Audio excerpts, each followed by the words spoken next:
Hello students, BSc third year English medium की class का अपन ना लास्ट टॉपिक जो था वो था इंटरप्लेनर डिस्टेंस जो थी वो निकाली थी हम लोगों ने। फॉर्मूला जो निकाला था वो क्या निकाला था, b इज इक्वल्स टू या डी एच के एल जो था, जो कोई भी पॉइंट जो कोई भी प्लेन था उसके मिलर इंडिसेस एच के एल थे, तो उसके लिए डिस्टेंस थी 1/√h/a² plus k/b² plus l/c², जिसके एच के एल मिलर इंडिसेस थे उस प्लेन के, और ए बी सी जो थे वो क्या थे, लैटिस कॉन्स्टेंट्स थे। अब अपना जो अगला टॉपिक है जो कि बहुत ज़्यादा इंपॉर्टेंट है वो है रेसिप्रोकल लैटिस। अगर नॉर्मली वर्ड देखा जाए तो रेसिप्रोकल का मतलब अपन समझते हैं उल्टा, जैसे 2 का रेसिप्रोकल 1/2। तो अब ये रेसिप्रोकल लैटिस क्या होते हैं ये देखेंगे हम, जो ये बहुत इंपॉर्टेंट है। सबसे पहले हम इसको समझेंगे कि रेसिप्रोकल लैटिस आखिर बनता कैसे है, इसको जनरेट कैसे किया जाता है, क्या इसका तरीका है। उसके बाद अपन लोग जो इसका डेरिवेशन वगैरह होगा उसको देखेंगे। देखिए क्या होता है, हम जितने भी पढ़ के आए आज तक वो अपन पढ़ के आए direct lattice, SC, simple cubic, FCC, HCP, BCC, वो सब अपन लोगों ने डायरेक्ट लैटिस पढ़े। अब उन डायरेक्ट लैटिस से रेसिप्रोकल लैटिस बनाने का तरीका देखेंगे कि कैसे जनरेट करते हैं रेसिप्रोकल लैटिस। तो देखिए क्या होता है, एक अपन लोग कोई भी डायरेक्ट लैटिस ले लेते हैं।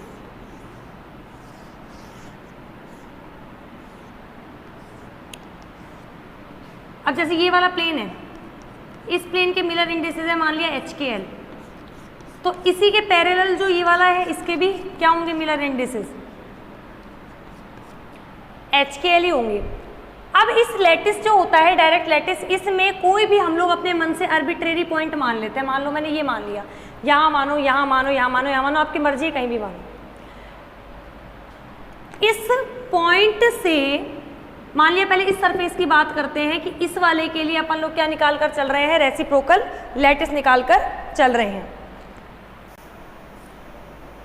तो इस प्लेन के लिए रेसिप्रोकल निकाल कर चल रहे हैं। तो देखिए ये जो आर्बिट्रेरी पॉइंट हमने माना है, इस पॉइंट से इस सरफेस के ऊपर एक नॉर्मल खींचते हैं और उस नॉर्मल की डिस्टेंस कितनी रखते हैं। देखिए जो दो प्लेन्स हैं पैरेलल प्लेन्स, उनके बीच की डिस्टेंस अपन ने पिछली क्लास में पढ़ी थी DHKL होती है, इंटरप्लेनर डिस्टेंस। तो इस आर्बिट्रेरी पॉइंट से इस सरफेस के ऊपर जो परपेंडिकुलर जो नॉर्मल खींचा गया है, नॉर्मल मतलब इस प्लेन के, ये प्लेन ऐसे है और इस पर 90 डिग्री ये खींचा गया है, तो इस नॉर्मल को कहाँ जाके रोक देंगे, जहाँ पे इसकी इस आर्बिट्रेरी पॉइंट से डिस्टेंस DHKL का रेसिप्रोकल हो जाए। तो इस प्लेन के रिस्पेक्ट में इसका रेसिप्रोकल यहाँ आ जाएगा। दोबारा ध्यान दीजिएगा कि दो प्लेन्स हैं, उनके बीच की डिस्टेंस DHKL है। अगर अपन किसी डायरेक्ट लैटिस में एक पॉइंट मान लें और उस पॉइंट से DHKL के रेसिप्रोकल की डिस्टेंस के बराबर उस प्लेन पर नॉर्मल खींचे तो वो रेसिप्रोकल को शो करता है। अब जैसे सेम यही काम इन दोनों प्लेन्स के बीच की डिस्टेंस के रेसिप्रोकल के बराबर डिस्टेंस पर इसका रेसिप्रोकल मिल जाएगा यहाँ पे। ऐसे ही जो इसका होगा वही यहाँ पे इसका हो जाएगा। ऐसे इसका, यानी कि 6 की 6 सरफेस दिख रही है तो सबका रेसिप्रोकल बनाते हैं इसी तरह से, पर सारे के सारे जो नॉर्मल्स खींचे जाएंगे वो एक ही, कोई भी अपन ने शुरुआत में जो आर्बिट्रेरी पॉइंट मान लिया उससे ही खींचे जाएंगे। तो जो ये जितने भी बने हैं ना ये रेसिप्रोकल, इसका ये रहा, इसका ये रहा, इसका ये रहा, इसका ये रहा, इसका कहीं आगे, इसका कहीं पीछे, उन सारे पॉइंट्स को मिला देते हैं जब, तो हमारे पास इस डायरेक्ट लैटिस का रेसिप्रोकल लैटिस बन जाता है। यानी कि जो ये पॉइंट्स हैं, ये सारे पॉइंट्स का जो एरे है या अरेंजमेंट है, उस अरेंजमेंट को ही हम लोग बोलते हैं क्या, रेसिप्रोकल लैटिस बोलते हैं।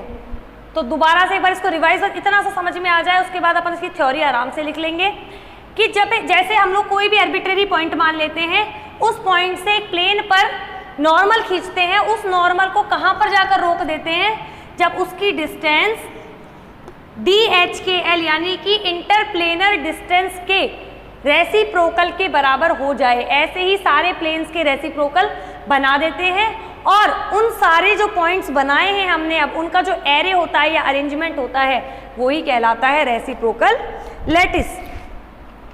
तो अब अपन लोग क्या करेंगे, इसके बारे में जो भी है वो लिखेंगे पहले theory.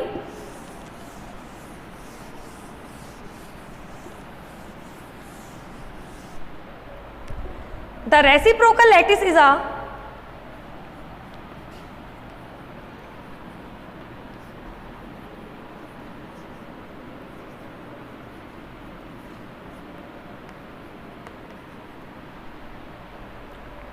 Set of imaginary points. Imaginary तो है, हमने कोई भी आर्बिट्रेरी पॉइंट माना है, फिर डिस्टेंस लिए, वो हमें दिख भी नहीं रहे हैं, हमें बस उसको इमेजिन करते हुए चलना है कि हमने कोई भी आर्बिट्रेरी पॉइंट को इमेजिन कर लिया, ले लिया, उससे डिस्टेंस पे वहां पे कोई पॉइंट होगा। तो lattice is a set of imaginary points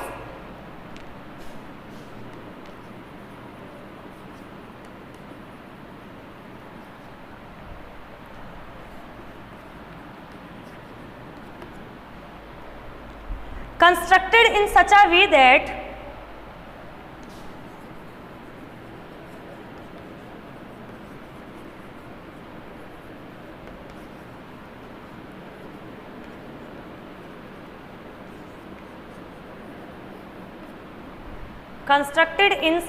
way that the direction of a vector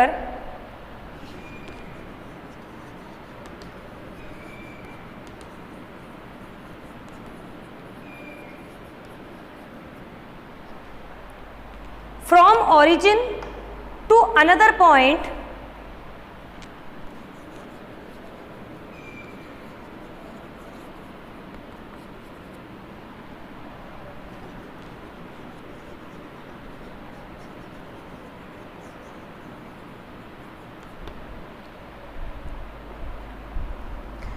coincides with the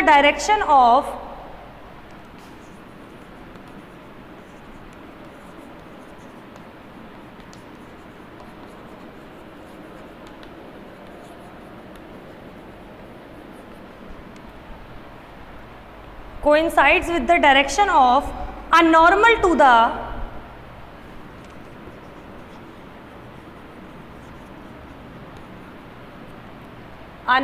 to the real lattice planes।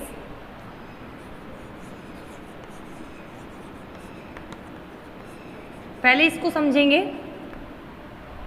कि जैसे ये अपन ने बनाया था अभी लैटिस, डायरेक्ट लैटिस या रियल लैटिस भी बोलते हैं इसको अपन, इसका ओरिजिन हम लोग अपने मन से आर्बिट्रेरी मान लेते हैं, उससे that the direction of set of imaginary points constructed in such a way that the direction of a vector from origin to an another point, कोई भी another point, इसकी डायरेक्शन ऐसी होनी चाहिए कि ये जो सरफेस है रियल लैटिस की, जो प्लेन है उसके नॉर्मल रहे। वही चीज हमने शुरू में बताई थी, वही चीज हमने यहाँ पे लिखी है। अब करेंगे the separation of these points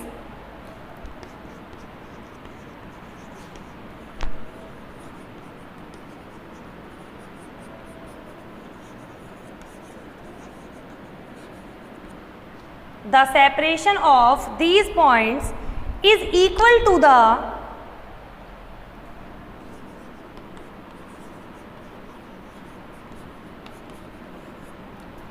reciprocal of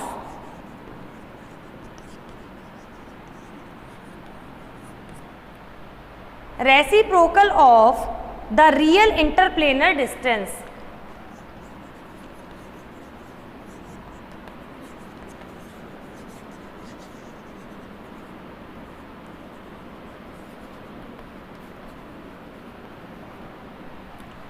अब इस चीज को समझिए, इंटरप्लेनर डिस्टेंस, इस वाली में मिस्टेक है,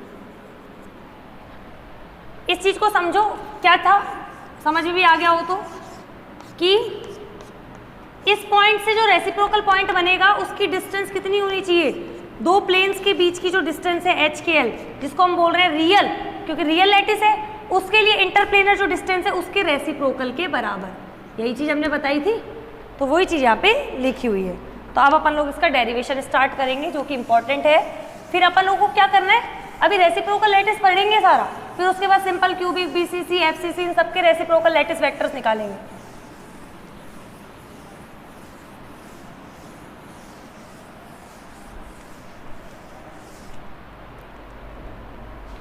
पहले एक डायग्राम बना लेते हैं डायरेक्ट लैटिस का। बहुत सिंपल है, ज़्यादा कोई टफ नहीं है ये चीज़, बस एक बार समझ में आनी चाहिए। यहाँ पे अपन ने इसके 3 वेक्टर्स मान लिए। ये मान लिया वेक्टर ए, इस वाले को हम लोग मान लेते हैं वेक्टर बी, और इस वाले को हम मान लेते हैं वेक्टर सी। ये इनका ओरिजिन हो गया ओ। 2 ये मान ली, ये वाले प्लेन्स की हम बात कर रहे हैं। इन प्लेन्स के बीच की जो डिस्टेंस होती है इंटरप्लेनर डिस्टेंस, वो है यहाँ पे DHKL। तो सबसे पहले हम लोग करते हैं, let us consider a primitive cell. ये प्रिमिटिव सेल ले ली हमने। Let us consider a primitive cell having axis vector A, vector B and vector C. Here the spacing between 2 parallel planes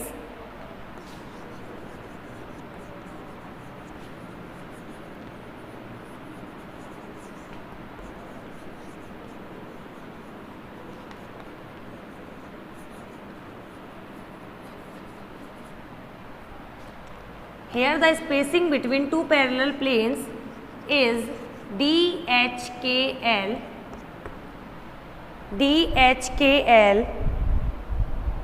where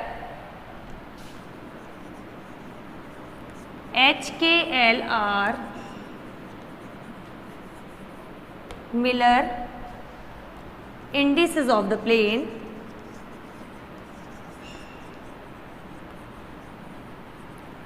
then. ये तो पता है जो इसके HKL तो उसके भी HKL, क्योंकि पैरेलल है, ये चीज़ अपन पढ़ चुके हैं कि पैरेलल प्लेन्स के लिए मिलर इंडिसेस सेम होते हैं। Then the volume of primitive cell,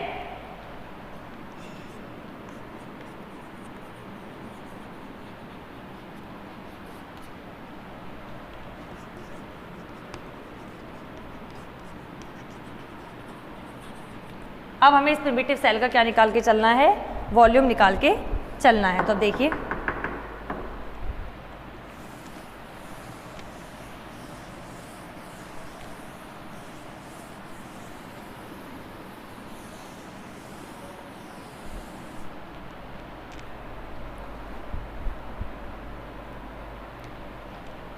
क्या लिख रहे थे यहाँ पे, then the volume of primitive cell, इसको V से दिखा देते हैं। बताया था पहले वॉल्यूम जो होता है वो area of the base and height होता है। तो क्या लिखेंगे, area of base into height. अब देखो, एरिया ऑफ बेस को हम लोग दे देते हैं वेक्टर ए से डिनोट कर देते हैं, क्योंकि वॉल्यूम हमें कैसी क्वांटिटी चाहिए, ये एक स्केलर क्वांटिटी होती है वॉल्यूम, जिसकी कोई डायरेक्शन नहीं होती, तो हमें यहाँ पे मॉड लेके चलना पड़ेगा। इनटू हाइट क्या है इसकी, DHKL। अब टेकिंग रेसिप्रोकल, इसका रेसिप्रोकल ले लो,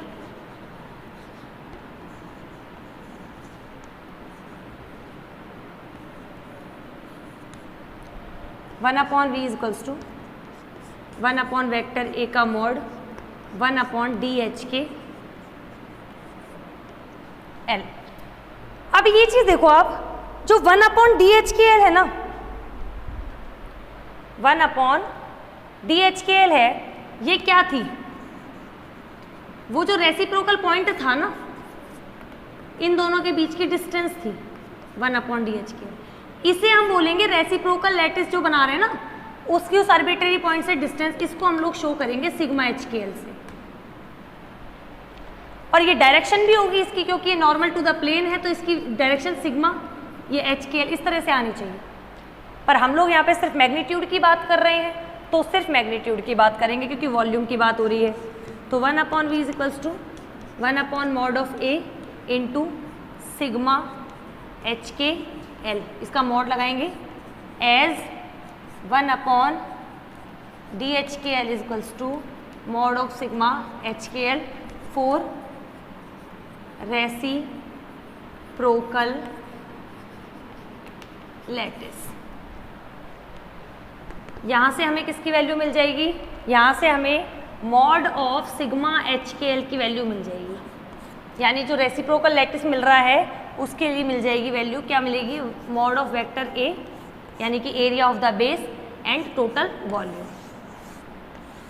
ये किसके लिए बात हो रही है, रेसिप्रोकल लैटिस के लिए बात हो रही है। रेसिप्रोकल लैटिस, जिस प्लेन के बारे में बात करेंगे भाई, 1 0 0 के बारे में बात करें, 0 1 0 के बारे में बात करें, जैसे ये वाला प्लेन है, ये y एक्सिस को काट रहा है, x और z के पैरेलल है, तो इसके लिए जो इसके लिए मिलर इंडिसेस हो जाएंगे वो 0 1 0 हो जाएंगे। तो 0 1 0 प्लेन के लिए बात करेंगे तो वेक्टर A, इसका एरिया क्या हो जाएगा, vector B into vector C का मॉड, और वॉल्यूम क्या हो जाएगा, vector A dot vector B cross vector C। उस चीज़ को भी अपन लिखेंगे भी, तो अपन को पता चल जाएगा।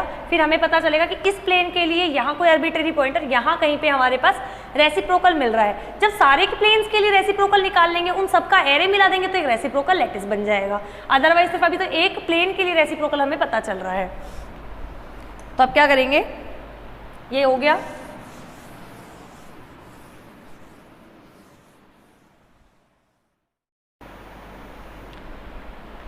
तो देखिए अपन लोगों ने मतलब क्या निकाल लिया था कि वेक्टर सिग्मा HKL जो कि रेसिप्रोकल लैटिस जो था उसके लिए था, उसकी वैल्यू आ गई थी mod of vector A upon V। Vector A क्या है, यहाँ पे बेस का जो एरिया है वो है, और V जो है वो वॉल्यूम है इस प्रिमिटिव सेल का। अब अगर इसमें, और यहाँ पे भी मॉड था क्योंकि मॉड के बारे में बात कर रहे थे, अगर अपन लोग इन वेक्टर फॉर्म इसको लिखते हैं तो मतलब इसमें कोई ना कोई हमें डायरेक्शन भी लगानी पड़ेगी। तो हम लोग क्या करते हैं, vector sigma HKL equals to क्या हो जाएगा, देखो ये वेक्टर है, वेक्टर को लिखते हैं मैग्नीट्यूड और डायरेक्शन। अब यहाँ पे जो वेक्टर A है, इसका कोई पॉइंट आर्बिट्रेरी पॉइंट यहाँ लिया तो इसका रेसिप्रोकल जो है वो हमें यहाँ मिलेगा। रेसिप्रोकल को भी हम बताएंगे आगे किससे दिखाते हैं, यहाँ कहीं मिलेगा, हम बता देते हैं थोड़ा सा। यहाँ पे वेक्टर A का रेसिप्रोकल वेक्टर A एस्टेरिक्स होगा, यानी कि ये जो प्लेन है ना, ये वाला प्लेन, इसके लिए रेसिप्रोकल यहाँ पे मिल रहा है। ऐसे इसका यहाँ मिलेगा, इसका यहाँ मिलेगा, सारे के सारे प्लेन्स के लिए अलग अलग रेसिप्रोकल लैटिस वेक्टर्स मिल जाएंगे हमें। तो क्या होगा, ये जो है इसके लिए क्या होगा, डायरेक्शन होगी और इसका मैग्नीट्यूड होगा। इसका मैग्नीट्यूड तो क्या है, ये डिस्टेंस क्या है, 1 अपॉन DHKL जो कि हम बता चुके हैं। तो ये तो है 1 अपॉन DHKL जो कि इसका मैग्नीट्यूड है, और इसकी डायरेक्शन इस प्लेन के ऊपर की तरफ होगी। तो इस प्लेन, मान लिया ये प्लेन है और उसके ऊपर यानी नॉर्मल टू दी प्लेन जो डायरेक्शन है यानी यूनिट वेक्टर है वो है यहाँ पे n कैप। और वो क्या होगा, अगर अपन लोग वेक्टर की बात कर रहे हैं तो वेक्टर फॉर्म में लिखना पड़ेगा। ये मैग्नीट्यूड हम लोग नहीं लगाएंगे, वेक्टर A ओनली लिखेंगे अपॉन V। वेक्टर A अकेला लिखेंगे क्योंकि वेक्टर A एरिया जो है वो तो वैसे भी वेक्टर क्वांटिटी होती है। तो ये हो गया हमारे पास वेक्टर फॉर्म में। अब अपन लोग क्या करते हैं, एक एक प्लेन के बारे में बात करते हैं। जैसे ये वाला प्लेन हमारा होगा 1 0 0 प्लेन, क्यों, क्योंकि ये x एक्सिस यानी A वाला जो है उसको तो किसी पॉइंट पर कट कर रहा है 1 पे, और y के पैरेलल है और z के पैरेलल है। ये चीज अपन पढ़ चुके हैं। तो इसके मिरर इंडिसेस 1 0 0 होंगे। तो अपन लोग क्या करेंगे, पहले 4 1 0 0 प्लेन। अब इसका काम है सारा का सारा ध्यान रखना।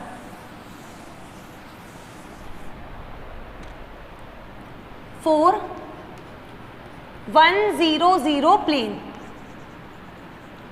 इस प्लेन की बात करेंगे तो हम लिखेंगे वेक्टर सिग्मा 1 0 0। इसको हम लोग डिनोट करेंगे वेक्टर A एस्टेरिक्स, इसको बोलते हैं एस्टेरिक्स। एस्टेरिक्स अगर आप अपने नॉर्मल लैंग्वेज में बोलो तो स्टार बोल लो, पर मेन इसका जो नाम है वो एस्टेरिक्स होता है। वेक्टर A एस्टेरिक्स लिख रहे हैं, यहाँ पे 1 0 0 लगाने की नीड नहीं है। क्यों, क्योंकि ये प्लेन जो है ये B और C से मिलके बन रहा है, तो इसकी डायरेक्शन A वाले में ही जाएगी, यानी ये A को ही कट करेगा, B और C के तो पैरेलल रहेगा। तो इसीलिए हम या फिर इससे भी कर सकते हैं कि B और C तो इसमें कंपोनेंट रहेगा नहीं, ओनली A वाला ही कंपोनेंट रहेगा, इसीलिए इसको A एस्टेरिक्स नाम दिया है। उसकी वैल्यू क्या होगी, area of base upon volume. तो देखो प्रिमिटिव सेल का वॉल्यूम तो होता है vector A dot vector B cross vector C, बिल्कुल ठीक है, कोई दिक्कत नहीं है इसकी। फिर इसकी बात करेंगे अपन इसकी डायरेक्ट, इसके लिए एरिया की, किसके, बेस के एरिया की। तो बेस इसका ये बनेगा, बेस क्या होगा, vector B cross vector C, ये एरिया होगा इसका। अगर आपने 11th में पढ़ा हो तो कोई एक वेक्टर है वेक्टर ए, दूसरा वेक्टर है वेक्टर बी, इससे जो ये पैरेललोग्राम बनता है इसका एरिया होता है vector A cross vector B. तो इसका एरिया क्या हो जाएगा, vector B cross vector C, vector B cross vector C. हम लोग किस में, वेक्टर में बात कर रहे हैं, इसीलिए इसको vector B cross vector C छोड़ रहे हैं। अगर अपन लोग पूरा का पूरा इसको लिखना चाहे विद डायरेक्शन तो अपन क्या लिखेंगे, mod of vector B cross vector C और डायरेक्शन एन कैप, क्योंकि vector B cross vector C को ओपन करेंगे तो बी सी साइन थीटा और कोई ना कोई डायरेक्शन आएगी, तो हमें उस डायरेक्शन से कोई मतलब नहीं है, इसी में ही इंक्लूड हो गई है डायरेक्शन। तो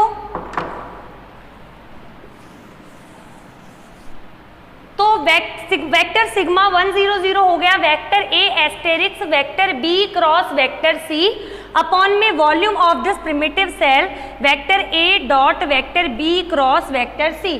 क्योंकि वेक्टर है तो डायरेक्शन इसमें ऑलरेडी इंक्लूडेड है, इसमें डायरेक्शन लगाने की कोई जरूरत नहीं है, क्योंकि ये क्या है, एक वेक्टर क्वांटिटी है, इसमें तो डायरेक्शन आएगी ही आएगी ऊपर की तरफ। सिमिलरली अगर वेक्टर सिग्मा 0 1 0 हम निकाल रहे हैं, यानी कि ए कंपोनेंट नहीं होगा और बी कंपोनेंट नहीं होगा, ए कंपोनेंट नहीं होगा और सी कंपोनेंट नहीं होगा, बी वाला रहेगा, तो इसको हम बोलेंगे वेक्टर बी एस्टेरिक्स। जब बी वाला है, इसकी डायरेक्शन, हमें बी वाले की डायरेक्शन चाहिए, तो ये किस किस से मिलके बनेगा, सी से और ए से। तो इसका एरिया क्या हो जाएगा, vector C cross vector A upon volume तो सेम ही रहेगा, क्या, vector A dot vector B cross vector C. और अगर वेक्टर सिग्मा 0 0 1 ले तो इसमें ओनली सी कंपोनेंट रहेगा, vector C asterisk equals to vector A cross vector B upon vector A dot vector B cross vector C. ये हमारे पास जो vector A asterisk vector B asterisk vector C asterisk है, ये reciprocal lattice vectors हैं, reciprocal lattice vectors हैं। जैसे अगर वेक्टर ए की बात करें तो इसका यहाँ होगा, वेक्टर बी का यहाँ होगा, यहाँ होगा, वेक्टर सी का आगे होगा, पीछे होगा।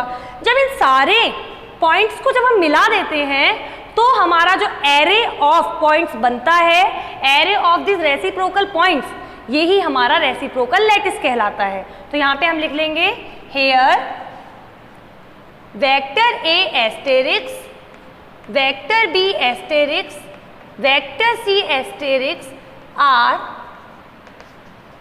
reciprocal lattice vectors। अब हमें इसमें देखो एक चीज करनी पड़ेगी, क्या, अपन लोग हमेशा देखते हैं कि एरर्स निकालते हैं अपन, क्यों, अपन लोग जो थ्योरेटिकल वैल्यू निकालते हैं वो अलग होती है और एक्सपेरिमेंटल निकालते हैं वो वैल्यू थोड़ी सी कुछ स्लाइटली अलग होती है। तो वही चीज यहाँ पे होती है कि जब हमने थ्योरेटिकल वैल्यू निकाल ली तो हमें vector A asterisk vector B asterisk और वेक्टर सी एस्टेरिक्स मिल गए, लेकिन जब इनकी एक्सपेरिमेंटली वैल्यू निकाली गई तो ये मिला कि इनमें एक अलग से फैक्टर 2 पाई और इंक्लूड होता है। यानी अगर वेक्टर ए एस्टेरिक्स थ्योरेटिकली आ रहा था vector B cross vector C upon vector A dot vector B cross vector C, तो वो तो हमारा थ्योरेटिकल आ रहा था, पर एक्सपेरिमेंटली वो वैल्यू 2 पाई आ रही थी। और ये से इस तरह से भी समझाया गया फिर कि जैसे कि कोई पेरियोडिक स्ट्रक्चर, कोई भी पेरियोडिक फंक्शन होता है तो वो क्या करता है, एक फिक्स टाइम के बाद, फिक्स इंटरवल के बाद अपने पाथ को रिपीट करता है, दोबारा से उसी रास्ते पर मूव करता है, वो पेरियोडिक फंक्शन होता है। वही बात हम लोग यहाँ पर देखेंगे। तो इनमें जो रेसिप्रोकल लैटिस है उनके लिए माना गया कि ये जो है पेरियोडिक स्ट्रक्चर्स होती हैं जो कि एक फिक्स फैक्टर के बाद या कि किसी भी फिक्स वैल्यू के बाद अपनी स्ट्रक्चर को रिपीट करती हैं। ये इसकी एक्सपेरिमेंटल एक्सप्लेनेशन दी गई थी, तो इसीलिए 2 पाई को यहाँ पे इंक्लूड किया गया है।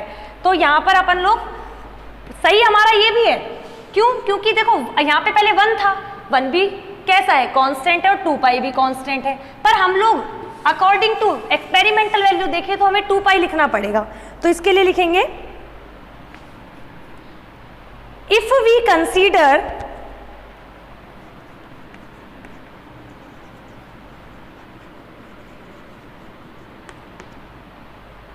The crystal as a periodic structure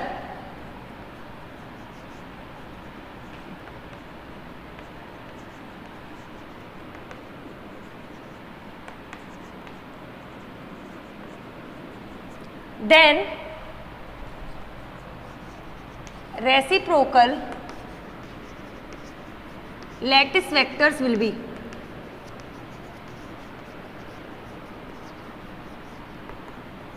क्या होंगे? Vector A asterisk equals to 2 pi add हो जाएगा, वेक्टर ए है तो बेस हो गया vector B cross vector C, और वॉल्यूम तो सबका सेम है, vector A dot vector B cross vector C. Vector B asterisk 2 pi, vector C cross vector A, इनका साइकिल चेंज मत करना, वरना हमें पता होता है कि जो कौन से हमारे जो वेक्टर प्रोडक्ट यानी क्रॉस प्रोडक्ट होता है उसमें कम्यूटेटिव लॉ फॉलो नहीं होता, आगे पीछे चेंज नहीं होना चाहिए। Vector A cross vector B जो होता है वो minus vector B cross vector A होता है, क्रम चेंज नहीं करना इसका। तो vector A dot vector B cross vector C, और अगर सी एस्टेरिक्स निकालें इससे तो 2 pi vector A cross vector B upon vector A dot vector B cross vector C. इस तरह से हमारे ये तीनों रेसिप्रोकल लैटिस वेक्टर्स हमें मिल गए हैं। अब अपन को एक छोटा सा काम और करना है।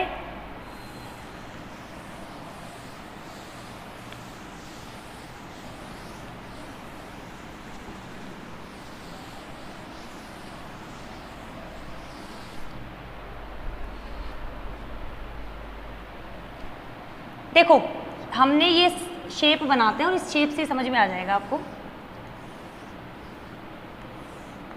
आप बार बार मत बनाना, आपने तो एक बार बना ली उसी से समझ लेना। ये वेक्टर ए था, ये वेक्टर बी था, ये वेक्टर सी था। ये वेक्टर बी और वेक्टर सी से मिलके बन रहा था, वेक्टर ए की डायरेक्शन ये थी और वेक्टर ए एस्टेरिक्स कहीं यहाँ था, उसकी डायरेक्शन ये थी। यानी ये प्लेन ऐसे है, ये बी है, ये सी है, परपेंडिकुलर ऐसे है, तो ये वेक्टर ए एस्टेरिक्स इस प्लेन पर परपेंडिकुलर है, नॉर्मल है, तो ये वेक्टर बी के भी परपेंडिकुलर रहेगा और वेक्टर सी के भी परपेंडिकुलर रहेगा, वेक्टर बी के भी परपेंडिकुलर रहेगा और वेक्टर सी के भी परपेंडिकुलर रहेगा। और परपेंडिकुलर जब होते हैं 90 डिग्री का एंगल होता है तो डॉट प्रोडक्ट क्या होता है? 0 होता है, क्योंकि cos 90 डिग्री की वैल्यू 0 होती है। तो हम लोग क्या लिखेंगे? As vector A asterisk is perpendicular to vector B and vector C, so vector A asterisk dot vector B 0, vector A asterisk dot vector C 0।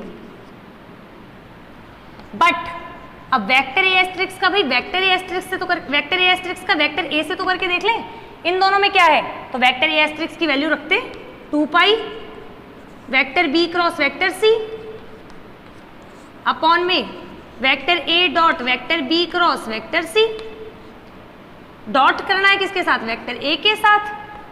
2 pi vector A dot, देखो dot product जो होता है वो commutative होता है, इसमें vector A dot vector B और vector B dot vector A equal होते हैं, तो इस वेक्टर ए को अगर मैं आगे भी लिख दूं तो कोई फर्क नहीं पड़ेगा इसको।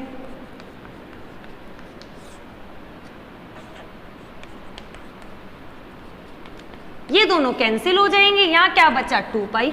यानी कि वेक्टर ए एस्टेरिक्स बी और सी के साथ तो 0 वैल्यू देगा डॉट प्रोडक्ट की, लेकिन खुद के साथ यानी vector A asterisk vector A के साथ, यानी ये रेसिप्रोकल लैटिस वेक्टर अपने रियल लैटिस वेक्टर जो है उसके साथ डॉट प्रोडक्ट में 2 पाई वैल्यू देगा। तो इन जनरल फॉर्म या जनरली हम लोग कह सकते हैं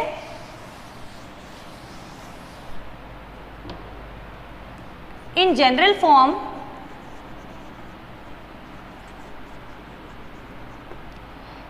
vector A I dot asterisk dot vector A J की value 2 pi Kronecker delta I J होती है।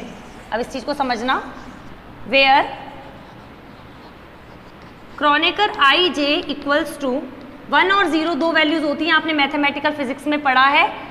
जहां आई की वैल्यू जे होगी तो 1 और आई की वैल्यू जे नहीं होगी तो 0।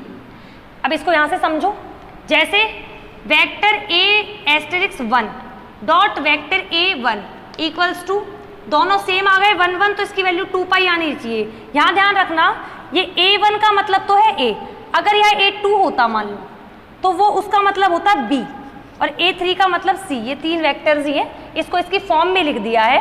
तो अगर ये है A1 ये, तो इसका मतलब क्या हो गया, vector A asterisk dot vector A की वैल्यू 2 पाई है, सही है। अगर यहाँ पे ये होता vector A1 asterisk dot A2, दोनों अलग अलग हो जाते, इसकी वैल्यू 0 आ रही है, यानी ये तो काम कर रहा है A का और ये काम कर रहा है B का, वेक्टर A एस्टेरिक्स और डॉट वेक्टर भी 0 आ रहा है। इसी तरह से अगर मैं यहाँ पे वेक्टर A3 एस्टेरिक्स लिखती, यहाँ वेक्टर A1 लिखती, दोनों अलग अलग आ गए, 0 आनी चाहिए। अगर अलग नोटेशन में देखें तो vector C asterisk dot vector A 0 आ रहा है। देखो ये तो मैंने समझाया था कि दोनों नॉर्मल होंगे। ये चीज जनरल वे में है कि अगर, तो ये चीज आप चाहे लिख लेना, चाहे इतना यहां तक कर लेना।